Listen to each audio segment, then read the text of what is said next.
Hey you guys, welcome back to Crafty Coach Will's channel, and today I wanted to talk a little bit about journaling. And basically, just to give a disclaimer, I'm not a professional psychologist or anything like that. I'm just kind of sharing my experiences.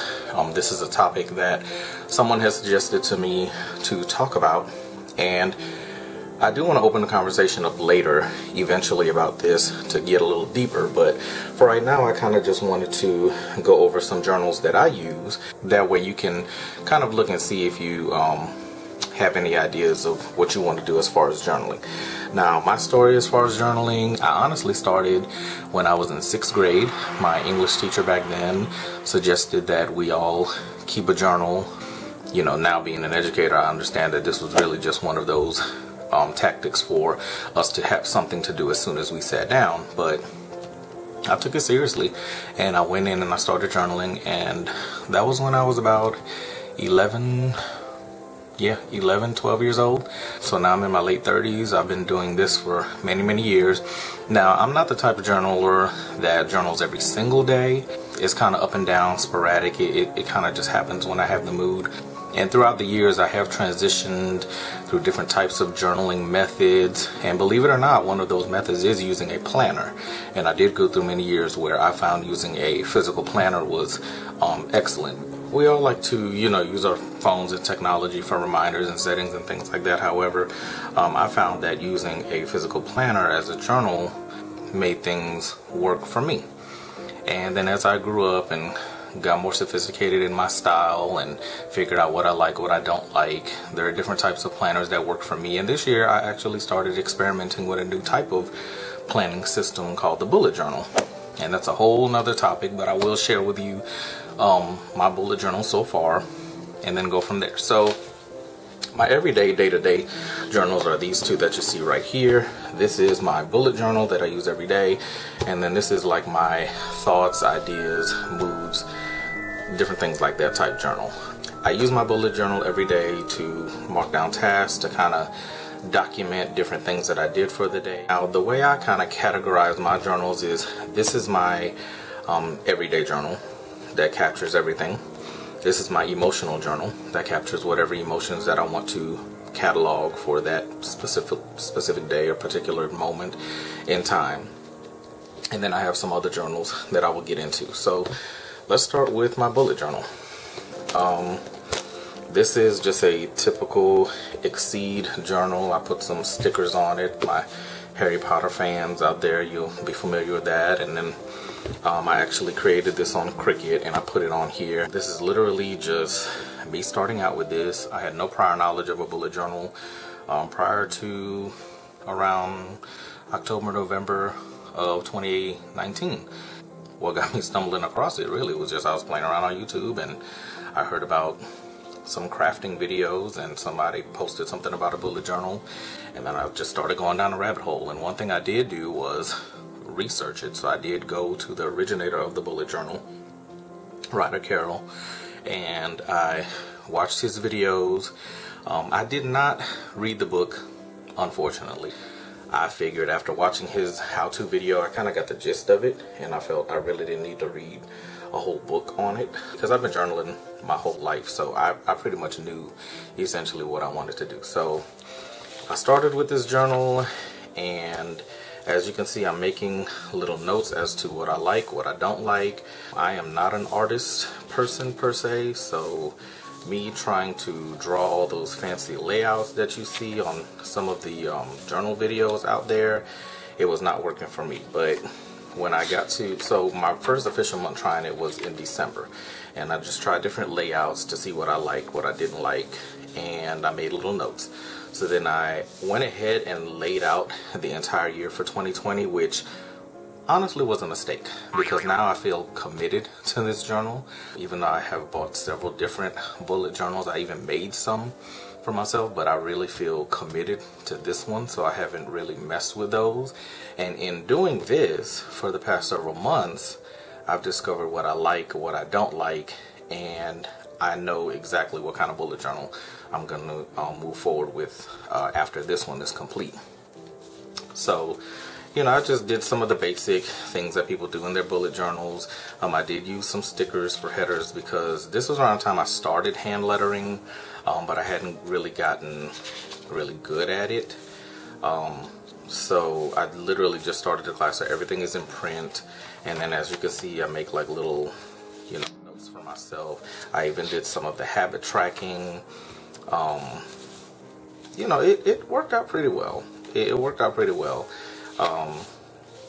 There's some things that I like, some things I didn't like, and obviously you can see there was times where I just didn't feel motivated. And then as we go through, I did try to play around with some like planner stickers and things like that. As you can see, my hand lettering started to actually pick up and get better, so I started incorporating more of that. But I'm still not really a huge fan of using like a bunch of embellishments and stickers and decorations and things like that. I kind of just like a simple, journal. And then I also use some different types of lists, like books I've read, books to be read. I tried doing that whole productivity chart, and it was an epic fail. I did not keep up with it, so yeah. And again, I will do actual like how I bullet journal, more in-depth thing where I will go through a lot of like the characteristics of my journal and things like that. So this is one style of journaling. It is bullet journaling. The other style of journaling, and this is my my typical journal. This is like my day-to-day journal, and what I log in here is anytime I feel I just have to get something off my chest or out of my head or anything like that, I go into this journal. This is a Design Works journal, and I honestly don't remember where I got this from. I think I got it from a bookstore. I might have got it from Barnes & Noble. I got it from some bookstore, but this is your typical, just an empty notebook style journal. At the top it does have the months and days or dates, but I did find I had to write the year, unless you plan to use this every day for that year, and then you put, that year in there. I don't write in this every day, and I don't really do a lot of artsy things in here. I might like put in a stamp or two. I'm trying not to show much because this is like my personal stuff, but I did put like a stamp because I have been working on stamping, or I'll do like a little drawing or things like that, but I don't really use this for arts and crafts. This is really for me to get down my emotional thoughts. And sometimes it's just good to, yeah, we all like to vent to our friends and vent to social media, but I find this is a little bit better for me because I do like to go back and look at, I might have felt horrible last week about something, and then this week I feel really good, so I'll write about that. So then when I go back and read through my journal, I'll see, oh, I had some low points, but then I had some high points, and I start to see a pattern, or I start to see things. And when I go back and read like a lot of my older journals from when I was younger, and just all the different things that I've been through in my life, it really makes for kind of like an autobiography, or a memoir. And honestly, I would love to take all of those journals and turn them into a memoir, because what better way to share with people your struggles than to write a book, right? And I am a writer. That's a great way for me to do it.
for you to start journaling, it doesn't take much. It honestly just takes a notebook and something to write with. Some of the benefits of journaling, and you can do the research on your own, but for me personally, some of the benefits for journaling is that you can get things out that you may not be able to say to people, or you may not be able to articulate, and get those thoughts and ideas out in a way that you feel comfortable with. Or sometimes, when we vent to people, or we let our emotions show, sometimes we get a little pushback or a little bit of reaction, and sometimes we're not ready for that reaction. So to put it in a journal kind of helps us get that out without having to worry about what reaction we're going to get back. The journal can be as private as you want. I know growing up, I never shared my journal with anybody. It was something very sacred to me.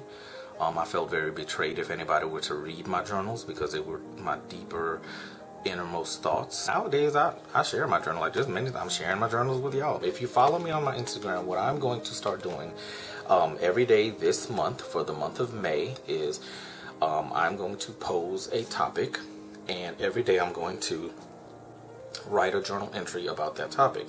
And you're welcome to join along with me. Make sure you like, subscribe, and follow my social medias, and I look forward to hearing from you guys.